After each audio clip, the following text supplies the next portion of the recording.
ജന്മം കൊണ്ട് മലയാളിയല്ലെങ്കിലും മലയാളികൾക്ക് എക്കാലവും പ്രിയങ്കരിയായ നടിയാണ് സലീമ. നഖക്ഷതങ്ങൾ, ആരണ്യകം തുടങ്ങിയ ചുരുക്കം സിനിമകളിലൂടെ ശ്രദ്ധ നേടിയ സലീമ അവസാനമായി പ്രത്യക്ഷപ്പെട്ടത് ഈ വർഷം പുറത്തിറങ്ങിയ രേഖാചിത്രമെന്ന ആസിഫ് അലി സിനിമയിലാണ്. ചിത്രത്തിൽ അഭിനയിക്കാൻ എത്തിയപ്പോഴെല്ലാം ആരോഗ്യവതിയായിരുന്ന, ഒരു കുഴപ്പവുമില്ലാതിരുന്ന 54-കാരിയായ നടി ഇപ്പോഴിതാ മരണത്തിന്റെ വക്കോളം എത്തി നിൽക്കുന്ന അവസ്ഥയിലാണ്. വിവാഹം പോലും കഴിക്കാതെ ജീവിച്ച നടിക്ക് ഒരു ചെറിയ വേദനയിൽ തുടങ്ങിയ പ്രശ്നമാണ് ഇപ്പോൾ ജീവന് തന്നെ ആപത്താകുന്ന തരത്തിൽ എത്തി നിൽക്കുന്നത്. സഹായിക്കാൻ ആരുമില്ലാതെ ചികിത്സിക്കാൻ ആശുപത്രിയിൽ കൊടുക്കേണ്ട ലക്ഷങ്ങൾക്ക് എന്തു ചെയ്യണമെന്ന് പോലും അറിയാത്ത അവസ്ഥയിലാണുള്ളത്. സാധാരണ എല്ലാവർക്കും ഉണ്ടാകുന്ന പ്രശ്നമാണ് ഭക്ഷണം കഴിക്കുമ്പോഴൊക്കെ കവിളൊന്ന് കടിച്ചു പോകുന്നത്. ഇങ്ങനെ സലീമയ്ക്കും സംഭവിച്ചു. അണപ്പല്ല് കടിച്ച് കവിളൊന്ന് മുറിഞ്ഞു. അതു പിന്നെ തുടർച്ചയായി സംഭവിച്ചു. എപ്പോഴും കവിളിൽ മുറിവും ചോരയും. ആ മുറിവ് ഉണങ്ങിയില്ല. തുടർച്ചയായി കവിളത്തേറ്റ കടിയുടെ വേദന പതുക്കെ മോണവേദനയിലേക്കും എത്തിത്തുടങ്ങി.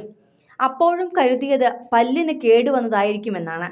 ചെറിയ ചെറിയ മരുന്നുകളും മറ്റുമായി ആ വേദനയെ അടക്കാൻ ശ്രമിച്ചു. ആദ്യമൊക്കെ അത് ഫലിച്ചെങ്കിലും പിന്നീട് അതൊന്നും ഏൽക്കാതെയായി.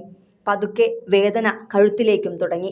ഒടുവിൽ സഹിക്കാനാകാതെ ഒന്നും കഴിക്കാനും ഉറങ്ങാനും പോലും കഴിയാതെ ആശുപത്രിയിലേക്കെത്തി. മുറിവ് കണ്ട മാത്രയിൽ തന്നെ ഡോക്ടർക്ക് സംശയം തോന്നി. മുന്നും പിന്നും ചിന്തിക്കാതെ ഡോക്ടർ ആദ്യം അത് ബയോപ്സിക്ക് അയച്ചു. പിന്നാലെ നിരവധി പരിശോധനകളും. കഴുത്തിലെ ലിംഫ് നോഡുകളിലും പ്രശ്നം കണ്ടു. ബയോപ്സിയുടെ റിസൾട്ട് വന്നപ്പോൾ അത് പരിശോധിച്ചപ്പോഴാണ് നടിക്ക് കാർസിനോമ എന്ന ഓറൽ ക്യാൻസർ ആണെന്ന് കണ്ടെത്തിയത്.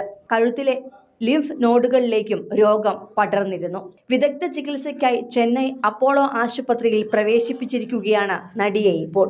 അധികം വൈകാതെ ഒരു ശസ്ത്രക്രിയ നടത്തിയാൽ വായിലെ ക്യാൻസർ നീക്കം ചെയ്യാൻ സാധിക്കും. പക്ഷേ വലിയൊരു തുക വേണം അതിന്. ഏതാണ്ട് 20 ലക്ഷത്തിൽ അധികം രൂപ. സർജറിക്കടക്കം എല്ലാത്തിനുമായി ഇതിനോടകം തന്നെ ഭാരിച്ചൊരു തുക ചെലവാക്കി കഴിഞ്ഞു. ഒരു പ്രശസ്തയായ നടിയുടെ മകളായിരുന്നിട്ടും സമ്പാദ്യമൊന്നും അധികം ഉണ്ടായിട്ടില്ല ഈ നടിക്ക്. അത് സൂക്ഷിക്കാത്തതാണെന്നും കഥകളുണ്ട്. എങ്കിലും അവിവാഹിതയായ, സഹായിക്കാൻ ആരുമില്ലാത്ത നടിക്ക് വേണ്ടി സഹായം അഭ്യർത്ഥിച്ച് സുഹൃത്തുക്കളാണ് ഇപ്പോൾ ഒപ്പമുള്ളത്. നടി ചാർമിള അടക്കമുള്ളവർ സലീമയുടെ അസുഖവുമായി ബന്ധപ്പെട്ടുള്ള വിവരങ്ങളും സാമ്പത്തിക സഹായം നൽകാൻ മനസ്സുള്ളവർക്കായി ബാങ്ക് അക്കൗണ്ട് വിവരങ്ങളുമെല്ലാം സോഷ്യൽ മീഡിയ പോസ്റ്റിലൂടെ പങ്കുവച്ചിട്ടുണ്ട്. വിവിധ ഭാഷകളിൽ 300ഓളം സിനിമകളിൽ നായികയായും ഹാസ്യനടിയായുമെല്ലാം അഭിനയിച്ച ഗിരിജയുടെ മകളാണ് സലീമ. കമലേശ്വരി ദേവി എന്നാണ് യഥാർത്ഥ പേര്. തമിഴ്, കന്നഡ, തെലുങ്ക് എന്നീ ഭാഷകളിലെല്ലാം നടി അഭിനയിച്ചു. നടി എന്നതിലുപരി ഒരു സംരംഭകയുമായിരുന്നു.